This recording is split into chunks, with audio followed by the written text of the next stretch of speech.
My name is Elliot Prassi Freeman. I'm an assistant professor at the National University of Singapore in the anthropology department, and I will serve as tonight's moderator. I'm honored to be here, having known both Witness and Rohingya Vision for some time. My exposure to Witness's important work goes all the way back to when I started learning about Burma and Burma advocacy back in 2004, and I followed their innovative approach to archiving and use of digital media and otherwise for a long time. As for our vision, I've been conducting research with them on Rohingya issues since 2018, where I've been lucky enough to learn about their innovative programs up close. With that in mind, and no further ado, I'd like to briefly introduce the members of the panel before throwing it over to Muhammed Noor, one of the panelists, and giving him a more formal introduction. So we're going to be hearing from Prakkash and Yvonne, who are from Witness, as well as Muhammed Noor and Saqib Sheikh from Rohingya Vision. Now, Muhammed Noor will speak first, so I'll introduce him, and then when it's time for everyone else to speak, I'll do a brief introduction of them in turn. So Muhammed Noor is the co-founder of Rohingya Vision, the world's first Rohingya satellite television channel. A Rohingya himself, Noor has established several Rohingya institutions and trained several highly regarded members of the Rohingya community worldwide. His most notable contributions include the digitization and Unicode of first Rohingya alphabet, serving as the chairman of the Rohingya Football Club, authoring Born to Struggle, the Child of Rohingya Refugees and His Inspiring Journey, and working on several assignments with the UN High Commissioner for Refugees, the Red Cross, the International Organization for Migration, and the International Network of Human Rights. Noor, take it away. Thank you, Dr. Elliot. Thank you very much. And thank you for this opportunity as well. And I welcome everyone who is on the panel to speak today. So as mentioned earlier, I have started a couple of organizations. One of them is Rohingya Vision, not only a television, but also an advocacy media that actually amplifies the voice of Rohingya to the rest of the world since 2012. Along with that, Rohingya Football Club is another one, and digitizing the Rohingya language and making the Rohingya language into Android and iPhone and Microsoft and so on, to all those journeys. So today, we are actually doing a soft launch of the RGA Rohingya Genocide Archive. So this is not a new initiative, but it is we have started since 2018 with the collaboration of our partner Witness along with Rohingya Vision. Since 2016 and 17, where the real massacre, accelerated genocide occurred, then a lot of these videos have started to come out from inside Arakan, where people are being butchered and killed and tortured. Women are tortured in gang raped and so on. It's very sad moment. So today I would also like to get a moment of silence for the victim of genocide of Rohingya, because 25th August is a genocide remembrance day for Rohingya community worldwide, and we have commemorated that as well.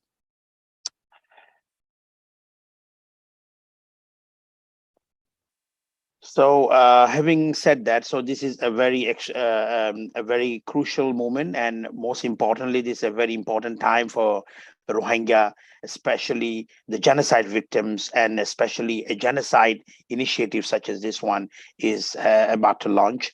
So as I have mentioned earlier, in 2016 and 17, when all these videos started to come out, some of them are extremely graphic, some of them are very horrific, and we have witnessed victims of rape victims, and there's some women and mothers have seen their babies are thrown into the fire, and extreme things happen, and villages after villages are burned down, looted, and so many things. Unfortunately, some of them are not only to see the videos and photos, but even extremely hard for being a Rohingya to even describe the crying and So the idea of Rohingya Genocide Archive gave birth in 2018 from that event, where we want to preserve all this evidence, genocidal evidence, as a visual, preserving the audio visual of this content, where all these things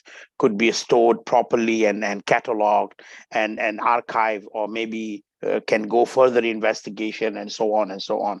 So along with that, we've been working with multiple people on the ground and off the ground as well. On the ground, like a Rohingya journalist on the ground, and people from the Rohingya member, from the community, from different part of the world as well, and different advocates and technologists. And we've been started this initiative initially just with the video that Rohingya Vision started to receive, but later on there's a lot of other Rohingya who is out there trying to grab all these videos and store it.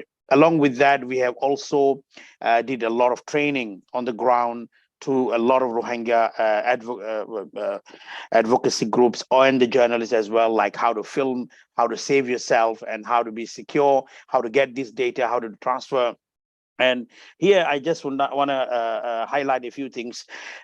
Even before 2016 and 17, we have been actually doing this not in a form of RGA, but storing videos during 2012 massacre, where the internet connection was extremely low. So we used to record these videos and store into a small memory card. And this memory card was smuggled from border to border, and then find an internet cafe where we upload all this information. And we've been doing this since 2012 to get the voice heard to the rest of the world. So one of the main reason today we are launching is to announce to the rest of the world that we have a quite handsome, quite good number of video that we have collected, over 600 plus videos, which we have worked with metadata, which other speakers will talk more into detail about that. So, but this initiative been last 4 years, and this is the 4th year of going public.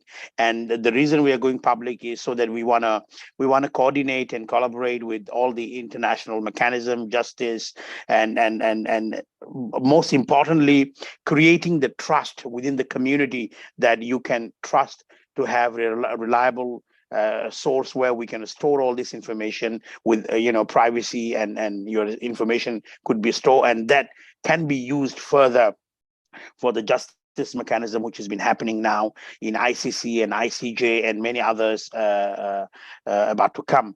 But most importantly here is that this is a totally not run by any other organization, or it is not under any organization. This is a totally separate initiative that came together, run by the Rohingya and owned by the Rohingya. So this is an independent archive, Rohingya Genocide Archive, which we will talk more. So this is where I would like to end, and I will continue to talk more into it, but I want to make it as brief as possible. Thank you, Dr. Elliot. Thank you very much, Noor, for that that sobering reminder about what has happened to the Rohingya community, and also the introducing the initiative that you've been working so hard on. Now I'm going to introduce Arul Prakkash, who's a human rights activist, community organizer, a specialist leading witnesses programmatic work in the Asia and the Pacific. He trains and supports frontline activist networks, grassroots movements, social network influencers, journalists, independent media, citizens, and NGOs in the use of video and technology for human rights, especially in their evidentiary uses. This includes video archiving and region-wide advocacy, as well as issues of digital security and physical safety. Prakkash also recently directed the documentary film Melawan Arus, or Against the Tide, which traces the growing critical mass movement that toppled the 61-year Barisan national government. Prakkash, over to you. Thanks, Dr. Elliot, for the intro. I mainly work in the region with activists, filmmakers, journalists, NGOs, and other communities who are using video and technology for human rights. Witness has a long history of supporting human rights in Burma. And today, on the launch of the Rohingya Genocide Archive, RGA, I like to reiterate that we stand in solidarity with the Rohingya community and the people of Burma who are still resisting the military junta and struggling for freedom and human rights. Over the course of 30 years of existence, Witness has understood the importance of preserving video documentation of human rights abuse for truth and accountability. We have seen video grow in prominence and volume, while trust in video has diminished due to increase in mis and disinformation and technological manipulation. With the power of mobile phone and cameras, activists, journalists, students, and communities across Burma are turning to video and other technology to capture and share lasting evidence of crimes against humanity, genocide, and other human rights violations to demand accountability, justice, and mount pressure on the military junta. In 2017, first-hand video documentation, including mobile videos of atrocities perpetrated against the Rohingya in Rakhine State, Myanmar, started emerging. During that period, I had the opportunity to meet MD Noor from Rohingya Vision and other Rohingya activists to discuss how we can preserve this large amount of videos and respond to the situation. The Rohingya community have been and are continuing to share photos and videos on Facebook, YouTube, Twitter, and WhatsApp and other messaging apps, showing villages being burned, dead bodies, rape, sexual violence, people being forced to leave their homeland, and a great number of other atrocities. If this even uploaded at all, a significant amount of documentation is not shared anywhere, and it resides on individuals' phone and devices. This visual evidence risks being taken down by platform because of its graphic content is not contextualized sufficiently for moderators. The accounts might be compromised or due to malicious takedown requests. That becomes like unfindable in the sea of untagged information or being lost because no one downloaded it before it was deleted. So the following year, in 2018, the Rohingya Genocide Archive was established through partnership between Rohingya Vision and MD and Witness, as you heard MD shared earlier. As a result of this collaboration and work, around 600 videos to date have been archived that capture visual evidence of genocidal crimes. The archive has been shared with leading international and regional investigative bodies to help build their case towards justice and accountability, with the hope these videos can be used for investigations and bring perpetrator to justice one day. Now, I would like to share some videos from the archive collection. This can be hard to watch.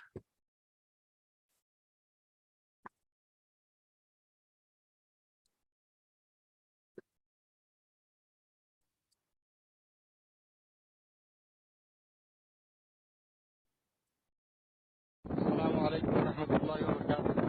Ajar 30 tarik Ashtamay 2017 dinar shahar Dajjabade onlara ebegi insan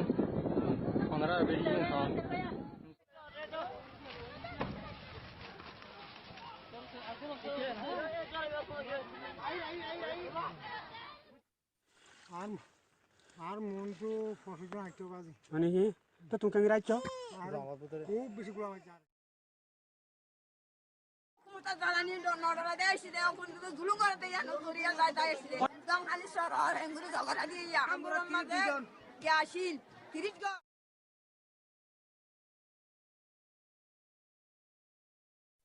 Yeah, these are the some videos from our collections. Later, my colleague Yvonne will talk more about the collection and how the process and workflow of the archive. On behalf of Witness, I would like to express my gratitude to the Rohingya organizations, activists, advocates, journalists, archivists, especially the Rohingya archivists and other Rohingya media and information groups, the NGOs, activists, for their continuous support in providing guidance and evidentiary materials to us. Thank you. Thank you, Prakkash, and thank you for giving us a little glimpse of what is contained in the archive there, as hard as it is to watch.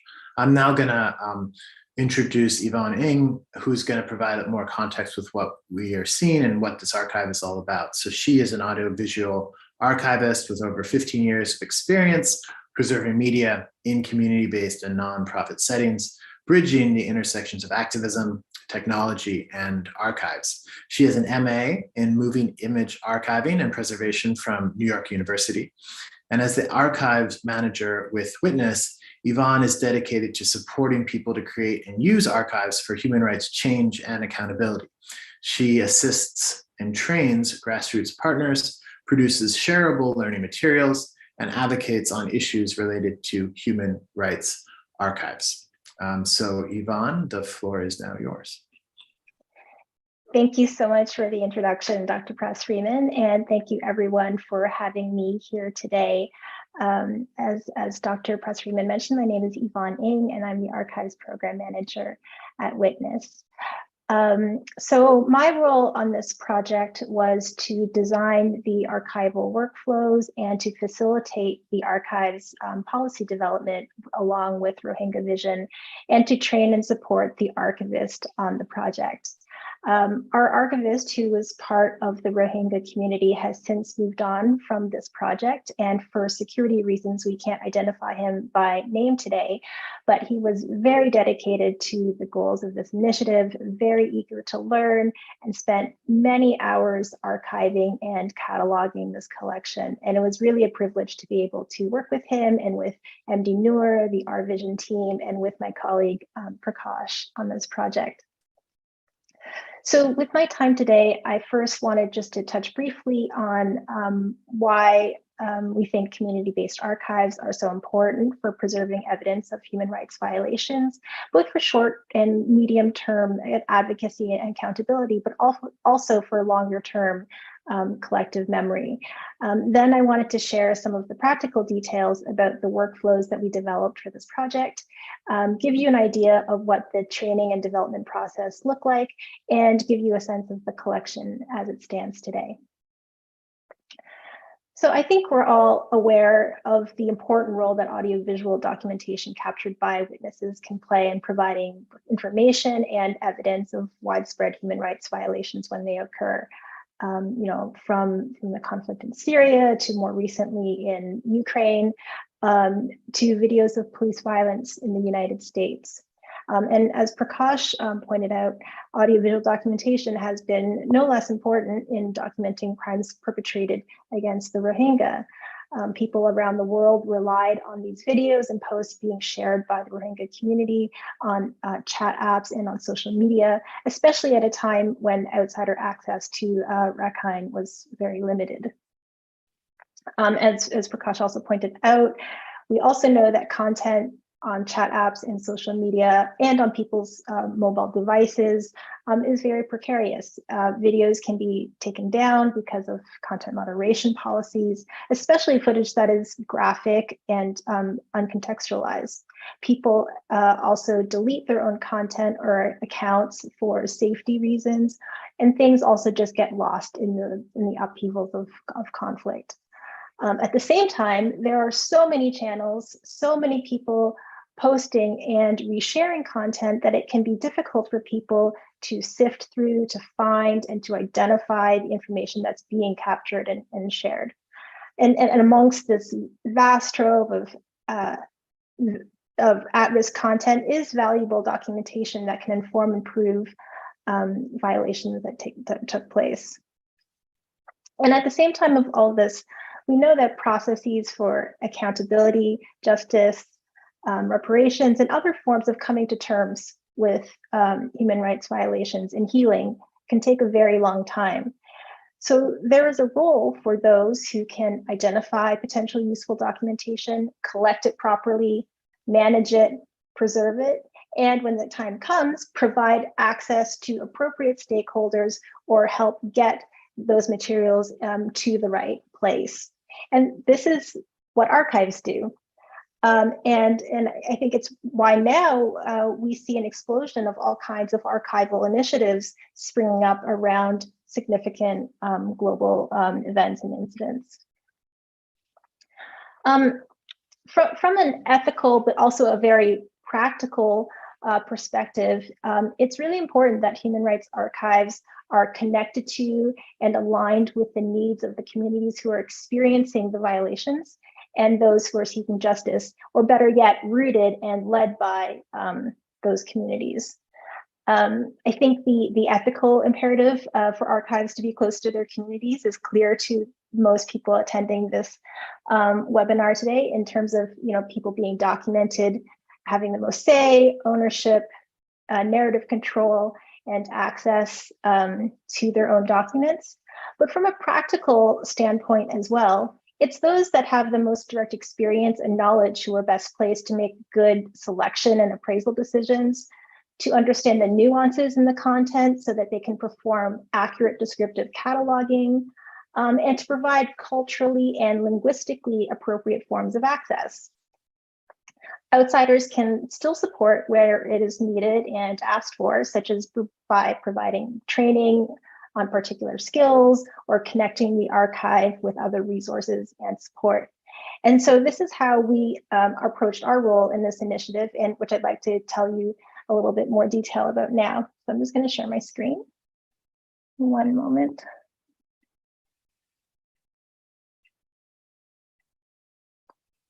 And please tell me if you can't see the full screen of that. So our first in-person archive training with Rohingya Vision took place over several days in 2018, as MD Noor mentioned, in Kuala Lumpur. During this workshop, we covered the entire workflow with the Vision team and the archivists that we recruited for this project. Over several days, we worked together on clarifying the mission and goals. We developed our processes for source evaluation, for selection and appraisal, for downloading and collecting, for cataloging, for preparing content for storage and backup. During the training, we used various exercises and worksheets to collaboratively design and document policies and procedures for each stage. So for example, criteria for evaluating credible sources, a collection development policy to guide selection, and a storage and backup plan. We defined the makeup of archival packages, which are what goes into the archive, for different types of media collected from different types of sources to ensure that what was collected would be complete and consistent. We trained our archivists on step-by-step procedures for downloading using either open source tools or platform provided tools, and for packaging and ingesting the content according to archival standards.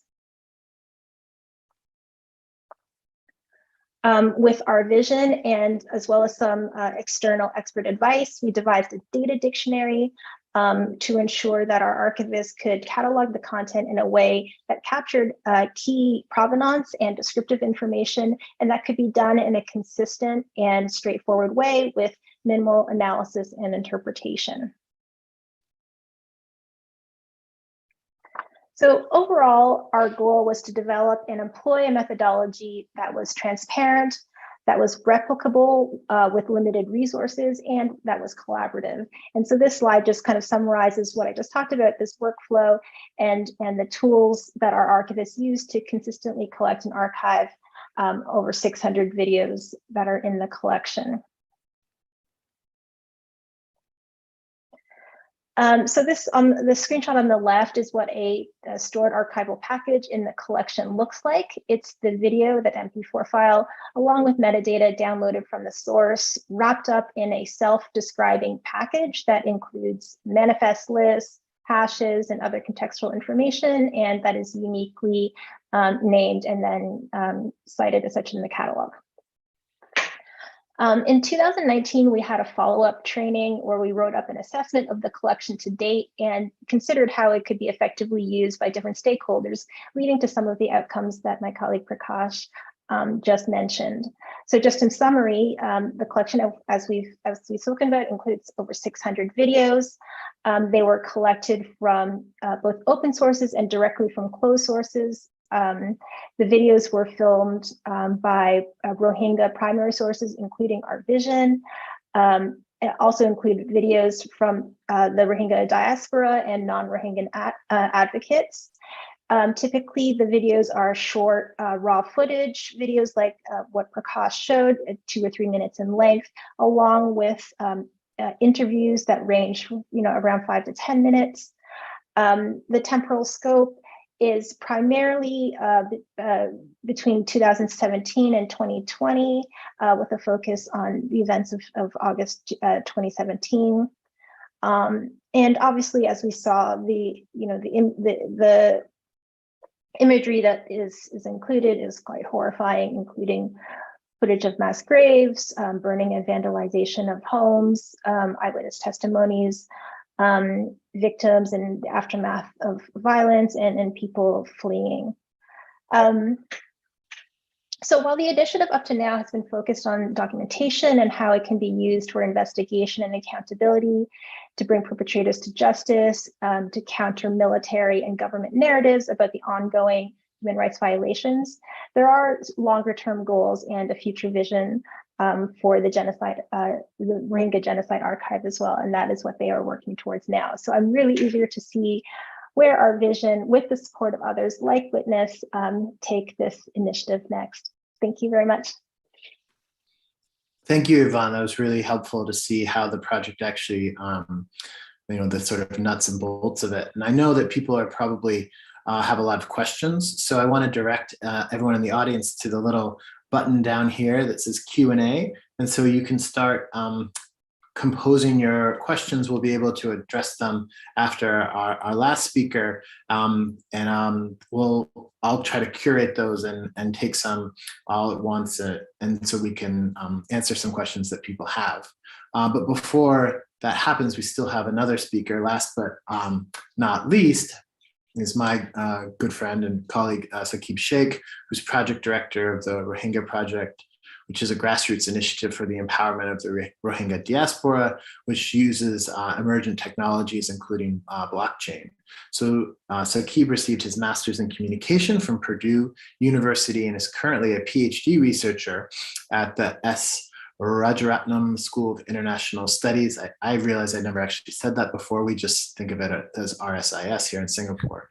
And he's researching the use of technology for the legitimization of stateless communities. So he's going to talk a little bit about where the archive is going. And Saqib. Thank you, Elliot. And I would like to also thank Witness for hosting the event, as well as Our Vision. It's a pleasure to join you all. What I'm going to briefly talk about is an initiative under Rohingya Project that I've been working with my colleague Muhammed Noor, called the Our Archive. And in many ways, it's a sort of sister initiative to the Rohingya Genocide Archive. And we felt that it would be an opportune time to highlight the sort of complementary efforts that are being done to respond to this ongoing genocide, unfortunately, that the Rohingya are facing. And one aspect of genocide that is often overlooked is the fact of cultural destruction or cultural erasure. And the Rohingya, not only have they been the subject of massive human rights violations that the speakers have been talking about so far, but one of the most serious is the, you could almost say, the overriding purpose of the genocide, which is to erase the presence of the Rohingya and the connection of the Rohingya to their own homeland. And one of the pernicious ways that happens is that many of the documentary record, the evidence, the connection that the Rohingya people have to their homeland ends up being lost or destroyed. And what we're trying to do with our archive initiative is find a way to preserve the cultural artifacts, the ancestral artifacts of the Rohingya people in a way that can not only be a resource for them in the future, but also add to this this documentary record of human rights violations as well, in a different manner. So what the Rohingya Project has been engaged with the last couple of years is to use Rohingya community members on the ground in different diasporic communities in Saudi Arabia, Bangladesh, Malaysia. We even have Rohingya in Singapore, where I'm based, who've contributed this effort, as well as in other localities as well, and use them to mobilize certain sections within the community to be able to give or to showcase certain documents that they may hold that tell of the Rohingyas' connection to their ancestral homeland in Arakan or Rakhine State.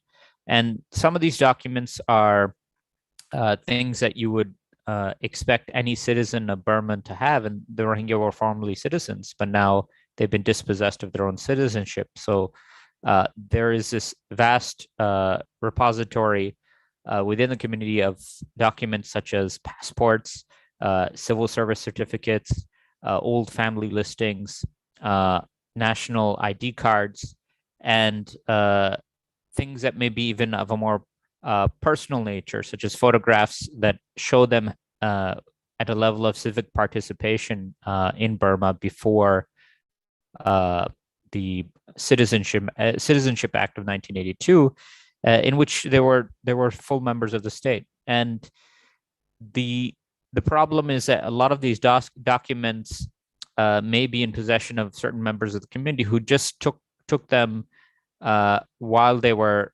leaving their villages, and they may not even be aware of the actual significance of many of these documents. And over time, as you have flooding within many of the communities, especially in Bangladesh, many of these documents are at risk of being lost potentially forever. So we see it as very important now to have an ongoing effort within the Rohingya community to ensure that these documents are scanned and stored and documented and preserved in a way that, of course, also protects the privacy of the document owners, but also preserves that legacy that the Rohingya have. And this is the effort we've engaged in, and we have a technology partner that I'd like to acknowledge, and called Arweave, and they have a very unique system called Blockweave that they employ, or that has been deployed for the storage of these documents, that at one level is decentralized as a database, but at another level also has a very easy and convenient storage capacity that allows for mass collection of certain types of documents in a very easy and accessible way for those of us who are engaged in the project. So what I would encourage those who may be interested is to check on our website, and we'll be providing links later on as to how the system works. But as I mentioned before in the beginning, we see this as a complementary effort with what's being done with the Rohingya Genocide Archive and their terrific work, and to address genocide and all these different levels that has been taking place. And something, just to bring it back to what Noor said in the beginning, the last 10 years has been sort of an accelerated phase of genocide, but it really is a campaign of exclusion that has been taking place over decades. And it's something that is important for the Rohingya people to not just focus on certain humanitarian disaster, which of course is unfolding before our eyes, but also the fact that they're being excluded in many different ways, and their own history within their own homeland is being disconnected. And that's a type of damage, and that's a type of pain that is being inflicted that is somewhat invisible to those of us who are outside of that particular community. And it's something that should be acknowledged, and we hope to be concentrating these efforts in the for the foreseeable future.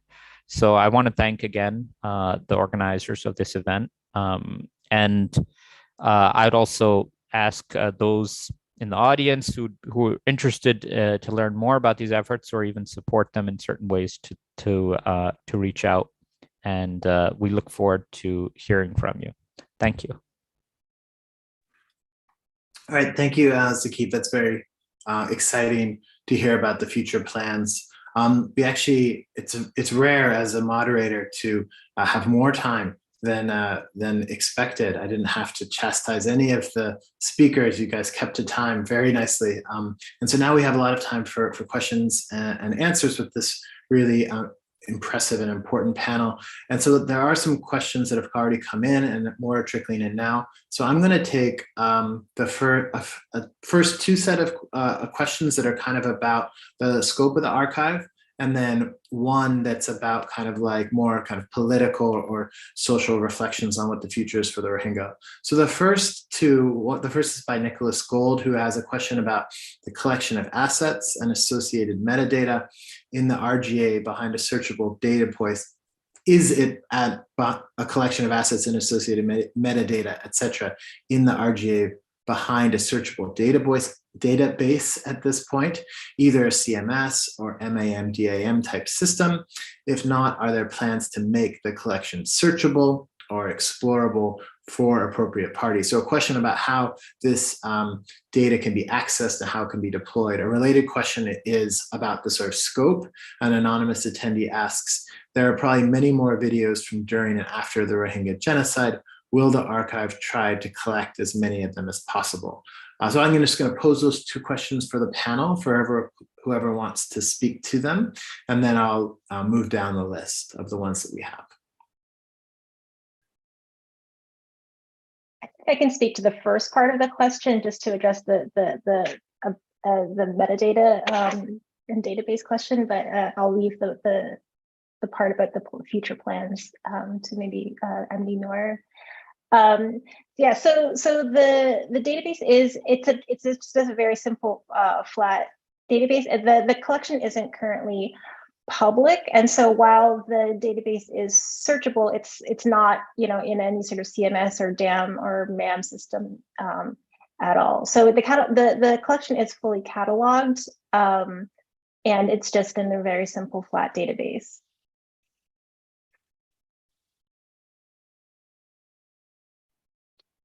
Yes, I would like to answer the other part of the question.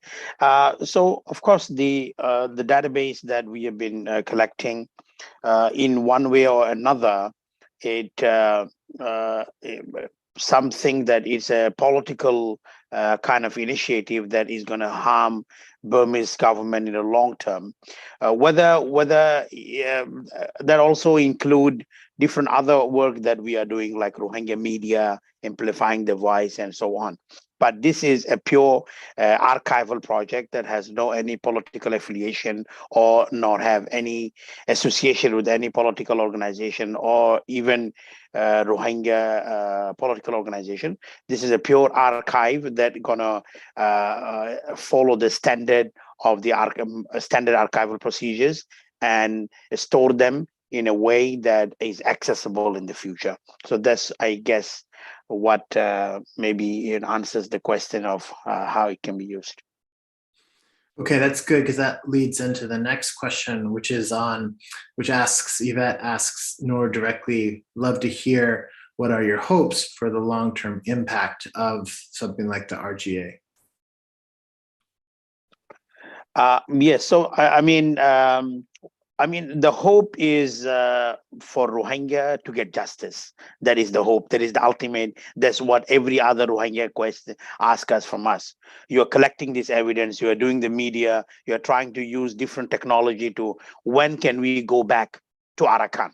That is a simple, simplest question any Rohingya asks. When can I go back to my own land that been snatched from me? When can I go? So for us to be able to, work parallelly on every aspect to pressure the Burmese genocidal government is to make sure that the Rohingya go back voluntarily and dignified way and goes back to their own land, not only with dignity or not only with rights, but to the place of their own origin, not to bring them back and camp them in somewhere else. So if someone came out from Mongdo, he's supposed to have the ability or the right to go back to his own homeland, which is today, unfortunately, does not exist because the Burmese government in this, it is not part of the question, but it's important to highlight, most of the villages they burned down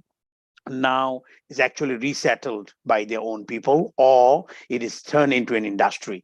So it is very difficult for people even to go back to their own place. But yes, that is the hope that we get justice, and this is, goes into accountability, that they pay for what they have done to us. They have damaged our society. They have damaged everything that we own, we have, and and sometimes I even say, being a Rohingya, if tomorrow, if the Burmese government give us the full right, we still need another 50 to 100 years to recover what they have damaged.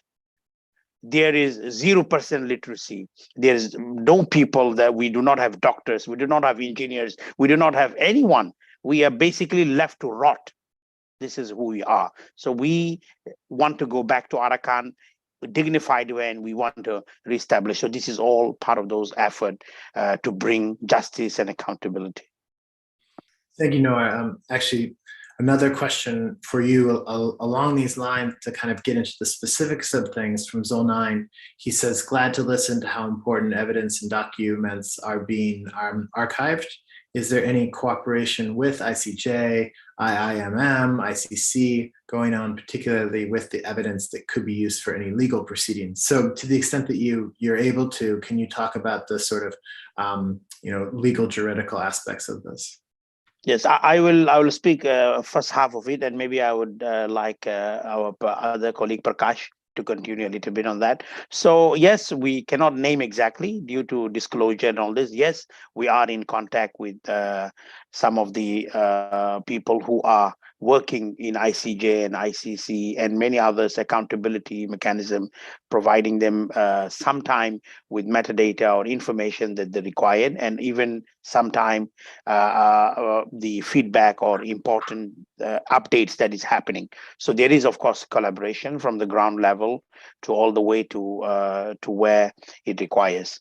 So maybe some whatever possible to tell, maybe our Prakkash can expand on that as well.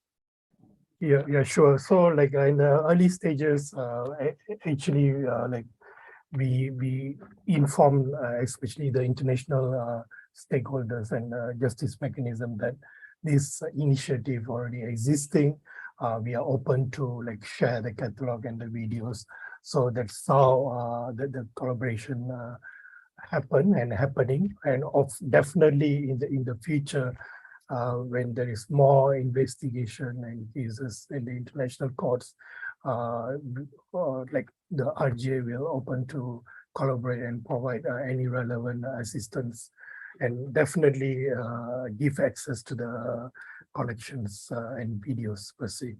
And on the earlier question on the database, definitely there were plans discussed by like RG and the team members to migrate the catalog to more searchable platform that we can do more OSIN investigation and cleaning up the metadata, looking at other details, corroborative evidences, like connecting it and so on, like platform like WASI and many other platforms out there. So this definitely will happen if there is any collaborators among the participants who have been in this technology and been like providing assistance. We would like to welcome you to collaborate with us. Thank you. Thanks. So we have a new question that just came in that kind of wants to follow up on some of these issues related to security. So Itamar says, how accessible will this database be? And maybe you guys on the panel can reiterate some of the issues that surround accessibility versus securities and the trade-offs therein. So will it be online or housed within a host organization? What security precautions do you have in place to ensure the footage is accessed without compromising the victims? If the victims are already anonymized in the archive, then it's less of a risk, but then you maybe lose something in terms of evidentiality. So can you talk about those trade-offs perhaps? Yeah, I can address it first, then maybe Yvonne and MD can add on. So definitely the video collection per se is not online or anywhere. It's offline and it's encrypted, and the access is only given to the relevant investigators and the courts, like as I mentioned earlier, in an encrypted way and more secure way. So we know the safety and security is the number one priority. So even when we share certain videos from the collection, all these things are discussed, like blurring the faces and like details, not mentioning certain locations and names and so on. This is our like a top priority actually. And moving forward, we will add more elements to it to secure it further, especially on having like fully like the identity of the people in the video will be like fully concealed, and like and each video will be like look into the details of the like the timeline and the minutes and so on. So this is our like one of the top priority in the safety and security of the people that we work with, and also be like filmed and in the collection.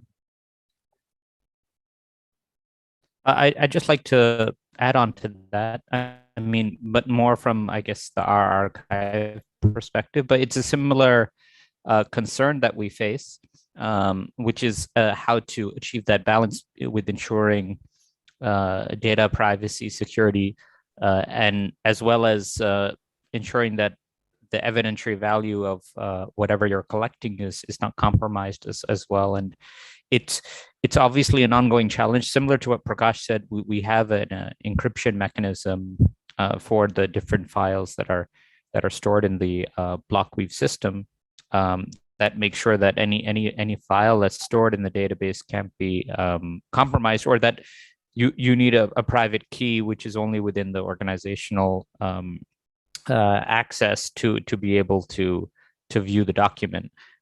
We also, this is something as we're moving forward, want to provide those who are document owners with at least a link that they can view the document that's been stored, so that they have access to that even moving forward, and then trying to limit the those who are able to view the documents to as few institutions as possible, but also set up a type of mechanism where you have to go through certain channels of to be able to get that clearance to be able to access these particular documents. So the way we see this will be sourced for the Rohingya. So it should be ultimately accessible to a larger Rohingya collective, but with certain safeguards there to ensure that it's not open to everyone and anyone within the Rohingya community. But it is a valid question and something that is quite important. So we actually have just 1 or 2 minutes left of Q&A, and I know sometimes panelists feel like maybe they wanted to say something, they didn't address a question. Any final comments before we move to the last section, because we're actually have done a good job of moving through the questions that have come through. Yes, just quickly on following up on the last in terms of security and privacy. Some part, of course, Prakkash has addressed, which is and also suggested blurring face and all this. So when we get this video, so let me just give you a glimpse of how it works and how we are envisioning to do it. So like when these atrocities are happening, people were not actually initially was not educated how to get all this information out. So they just have whatever mobile phone they have, they just video it. So includes the videographer's own voice and own faces. And some of the media has actually posted this, just to give you one incident in 2017, when a man was actually filming in the border and saying that this is who I am, and this is where we are, and there are about 200 people are stuck here, and all. And this video was actually broadcasted in one of the international media. The next day, the army actually went into that place and found him out and took his phone and took the rest. So there's a lot of security issue that involves. So we have a lot of learning curve that we actually faced. So what we do is we actually we did a video, along with witness on all the measures, all the security, privacy, encryption, all the phone in the Rohingya language, telling them how do you actually capture and how do you secure yourself and how do you store it, how do you encrypt your own phone, how do you upload it, and what kind of information, what kind of data and all those things. So that is one part. The second part, when it comes to RGA, Rohingya Genocide Archive, so we have our own process flow that the video goes through, looking into whether it's been tampered, whether it's been edited in any way, who is the uploader, and all those things. So we make sure that nobody has access to any of the metadata, especially who uploaded and how and all those things. But along with that, we make sure, of course, blurring the face could be one version, and keeping the original could be another version. So there's a different tactic and a strategy can be applied, which we already applied it. So to make sure the security is also preserved. And if it is a very specific request from a specific organization need a specific information about it, then we give them access with an agreement saying that, okay, this is what we have and this is how we have. So we make sure we try to make sure we cannot say that we have safeguard everything, but we make sure that there is no error margin left bigger. So we try to close the gap as much as we can. So to protect the individual privacy, to protect the video, and also not to lose the evidentiary value as well. Okay, thank you. That's really helpful. Now moving from the Q&A, which really interesting questions, and thank you for everyone's participation. Noor, you get to catch your breath for a couple of seconds, and then we're going to invite you to kind of have some last words on the future plans of the RGA, or maybe a closing statement about what's next in this ongoing work. Thanks. Yes, thank you very much for giving me the last closing remarks. So what I would like to do here is a couple of things. One is, of course, I also would like to highlight briefly. So this is a Rohingya Genocide Archive, which focuses on audio visuals like videos, especially on the genocidal and the crime against humanity that's perpetrated. And we have started this for the last 4 years. And what Brother Saqib has mentioned is also another archive, which is called RHA, Rohingya Historical Archive, that does not archive videos and all this, but archives identity documents, land deeds, and all the kind of cultural and custom heritage, including photos and all this. So what we are also thinking, envisioning is, because this is all separate archive, that has separate methodology, that has a separate audience, that has separate mission and vision, two separate things. So, but ultimately what we are looking into is to have an umbrella organization called the Rohingya Archive.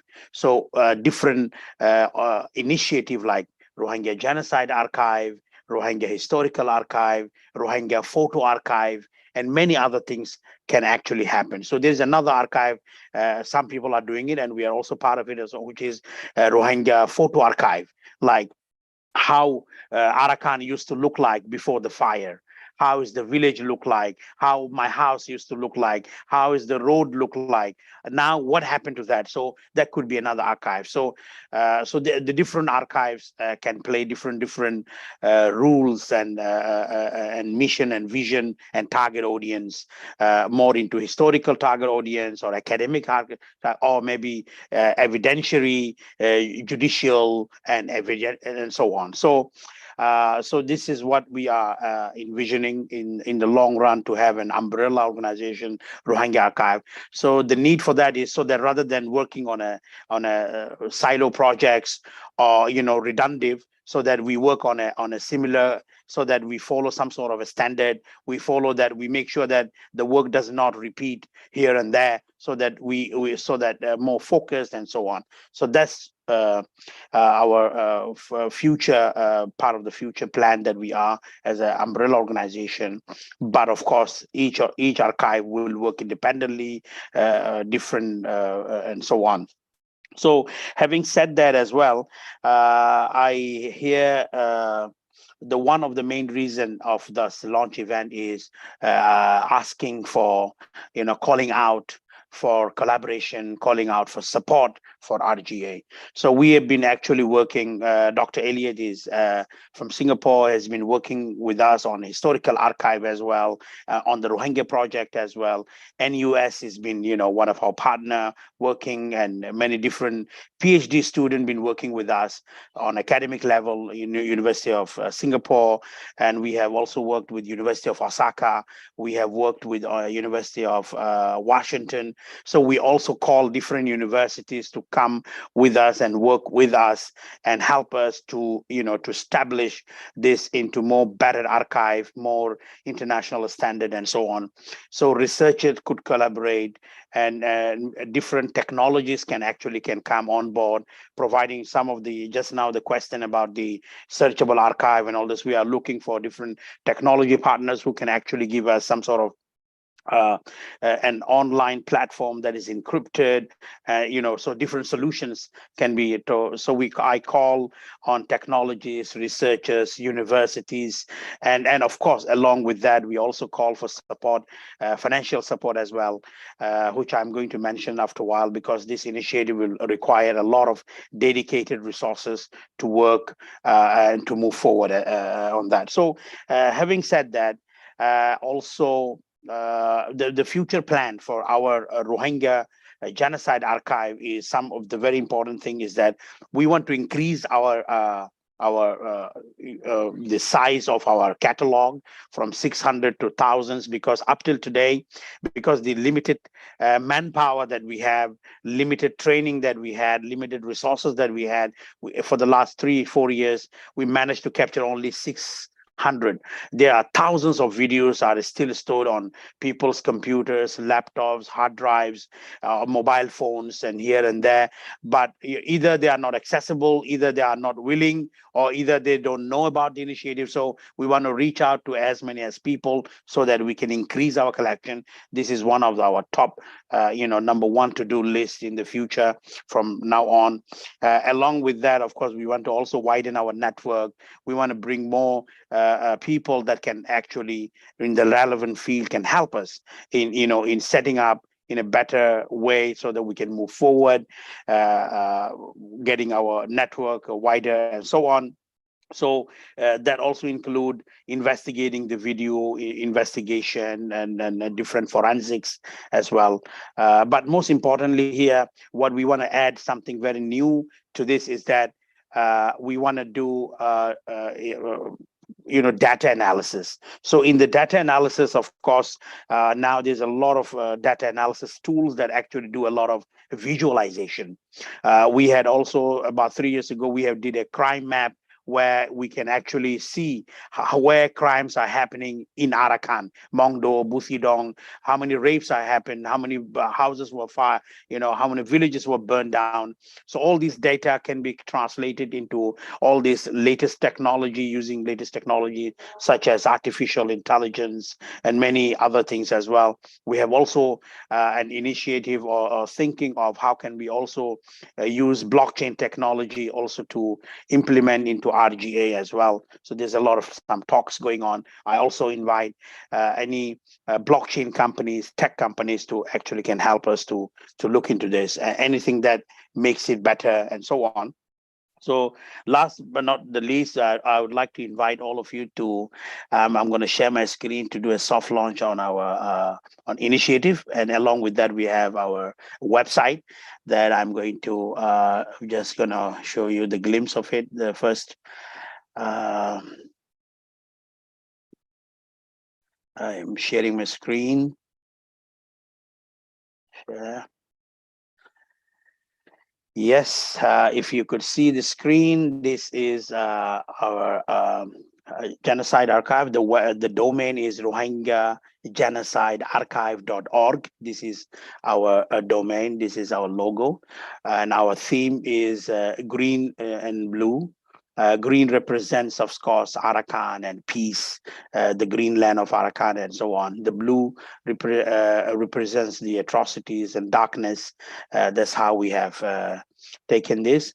So preserving visual evidence of genocidal crime against the Rohingya in Burma. This is our focus. So who are we in a short, brief format? Rohingya Genocide Archive, RGA, is a media, journalist, and activist led to systematically collect visual media evidence of genocidal crime and crime against humanity perpetrated against Rohingya. This is some of our methodology. You can actually browse through. I'm not going to take much of your time. What Yvonne has mentioned is actually written here. How we do the source selection, how we do the cleaning, downloading, access, storage. This is about our team, basic team. We are 3 co-founders, Prakkash, me, Yvonne. Our medias are here, and our partners are as well here, and all our history. And most importantly, here is the contact us. You can actually use the contact form to communicate, or you can use our secure email, rohingyagenocide@proton.me. So it's a secure email. We can communicate. We have our social media handle. Twitter is RGA. You can actually navigate from up there and all this. So what I would like to call upon all of you is, to click on the support button. So this is our support button. You can support us financially, and hope through this initiative that we could. So I'm going to stop share my screen. So this is our basic, simple website, public website. Of course, we have not, as we mentioned, the videos and all this is not public. So the catalog might be in the future type of videos and all this, but not the actual video, unless people communicate with us and so on.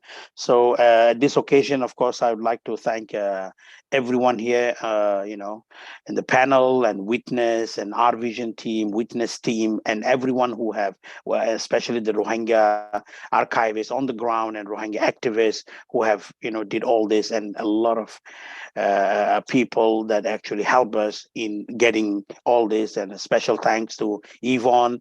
She has been, flying from one part of the world to another to come and train us, and we've been not good to her, because asking questions left and right, and then Prakkash has been very patient for last 3-4 years, and rest of the team will be supporting our vision, and everyone who supported. I really appreciate, and Brother Saqib and Dr. Elliot and everyone who is here now present. I really and deeply appreciate everyone, and we hope that this initiative will bring some justice to the Rohingya people.